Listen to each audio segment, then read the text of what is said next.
Assalamualaikum warahmatullahi wabarakatuh dan salam sejahtera. Okey, hari ini kita nak share sedikit tentang spek dan features yang ada dalam kereta Proton Persona 1.6 Standard Auto. Okey, sebelum tu like dan subscribe serta komen.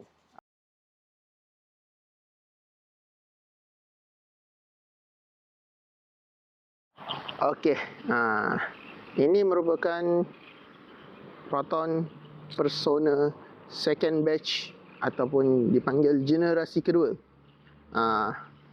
Kelebihan dia, dia punya bentuk lah nampak lebih modern daripada first gen. First gen ni dia bentuk dia yang ni merupakan first gen, dan yang ni adalah second gen. Tetapi ini merupakan model facelift pada tahun 2019. Yang sebelum ni bumper depan dia dan bumper belakang dia sedikit berbeza serta design sport rim dia berbeza lah. Okay, kalau kita tengok yang ni merupakan model 2019 tetapi year made 2020 ke 2021. Rasanya ni 2021. 2020. Dan kalau kita tengok dia punya perbezaan dia dari segi panel hadapan, bumper hadapan dan grill hadapan berbeza. Begitu juga dengan pada bahagian belakang, di mana kalau kita lihat model ni lebih sedikit labuh jika dibandingkan dengan model sebelum ni yang before facelift. Sebab yang ni dia skirt kat bawah dia tu, dia ada bumper belakang dia tu, dia ada adjust sikit design.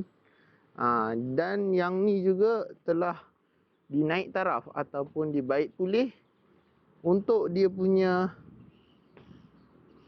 kotak gear CVT yang orang banyak komplain kata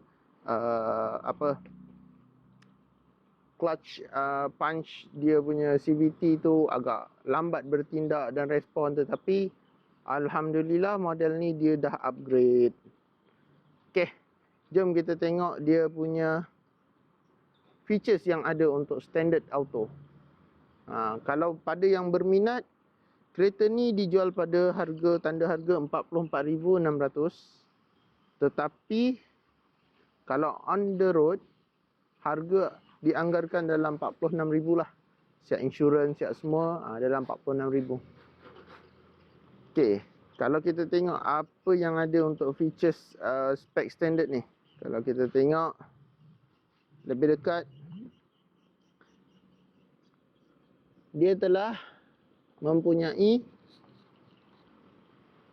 parking sensor hadapan.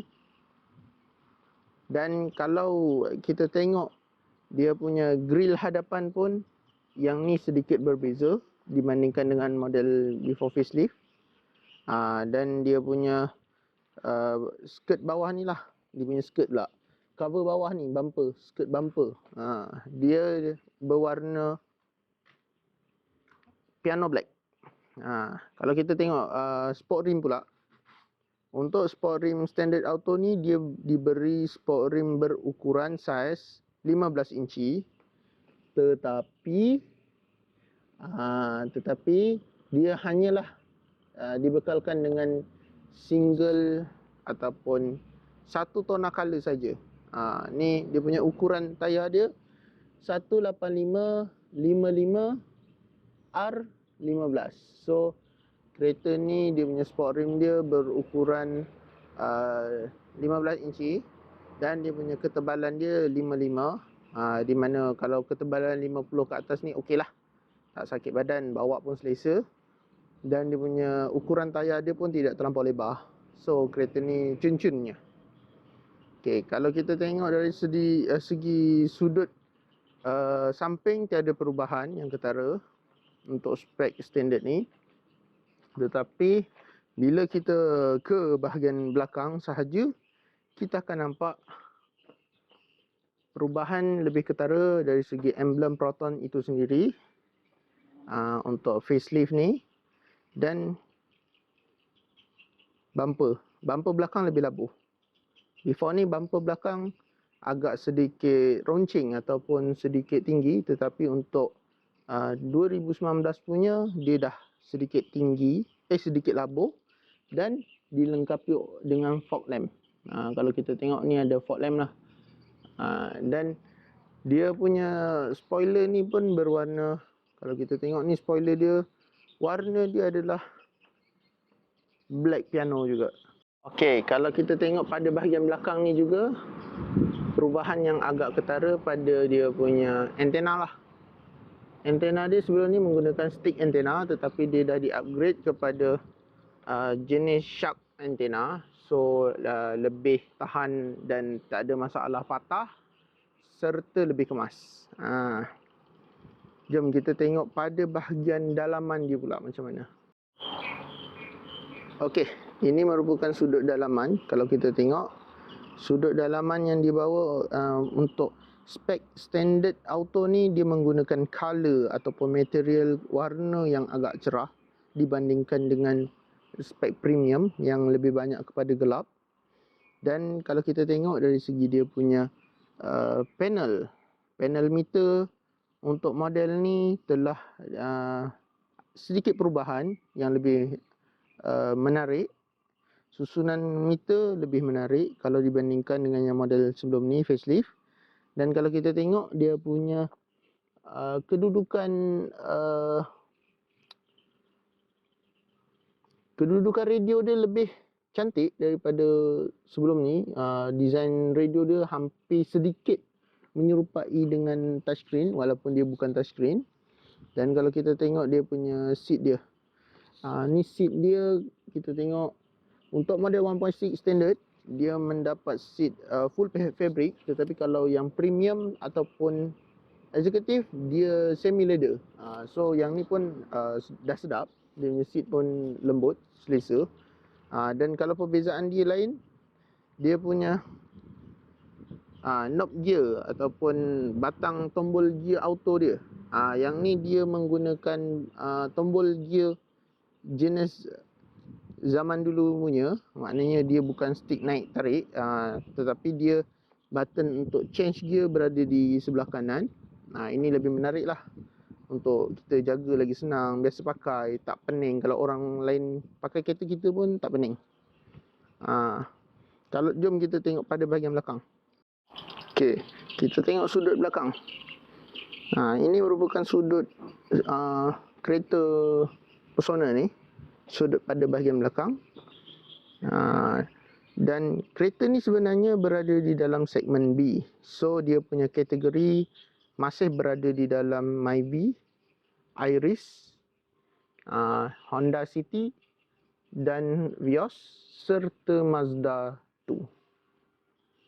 So kalau kita tengok dari segi dia punya seat dia belakang dah dilengkapi dengan 3-point seat belt. Dan dia menggunakan isofix. So untuk anak kecil apa semua boleh duduk dekat dalam child seat dengan selesa sebab dia dah ada lock dia. Dan lebih yakin untuk perjalanan jauh. Kereta ni juga dari segi material body dia, kereta ni mendapat 5 bintang AC NCAP, di mana besi kerangka ataupun kekukuhan yang diberi untuk chassis Persona second gen ni dan Iris merupakan besi yang dipanggil hot stamping steel ataupun besi bertekanan tinggi ataupun besi yang lenturannya lebih baik.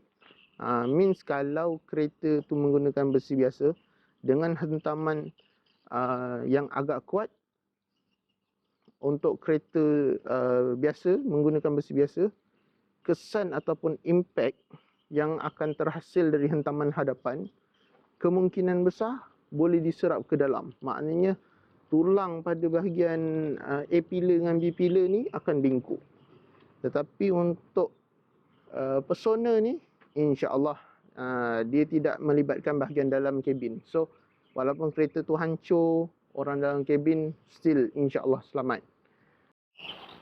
Okey, kalau kita tengok boot space dia memang besar. Besar betul ni boot space dia dengan ketinggian dia yang lebih kurang paras dada kita. Untuk orang-orang normal berketinggian seperti saya 176 77 cm. Dan merasakan boot space dia memang besar. Ni kalau dengan ukuran sebegini, bag golf boleh dimuatkan dalam ukuran lebih kurang 2 ke 3 bag.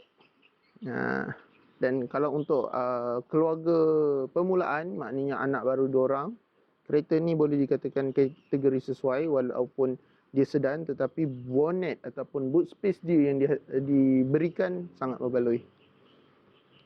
Okey, itu saja penerangan sedikit. Kereta Persona ni sangat sesuai untuk keluarga ataupun perseorangan yang mahukan kereta sedan yang selesa, selamat dan ruang bagasi yang besar. Dengan harga yang ditawarkan bermula daripada 44,600, kereta standard auto ini sangat berbaloi pada saya sebabnya satu, dia memberikan keselesaan dalam kabin, yang mana dia punya kekedapan dia lebih bagus daripada kereta yang seharga dengan dia. Kedua, mampu milik sebab harga dia ni permulaan baru 44,000, lebih kurang dengan harga permulaan kereta-kereta segmen A yang ada. Yang ketiga, dia punya enjin yang diberi kuasa.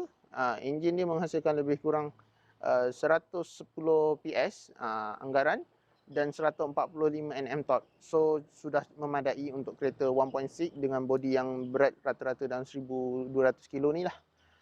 Selain tu, dari segi dia punya minyak, penggunaan minyak dia, sebab kereta ni dah diiktiraf EEV, jadi dari segi penggunaan minyak dia lebih jimat jika dibandingkan dengan model sebelum ni lah. Itu saja penerangan ataupun ulasan sedikit daripada saya. Jangan lupa like, subscribe serta komen, share pada kawan-kawan, dan bantulah saya dengan subscribe anda. Okey, terima kasih. Bye.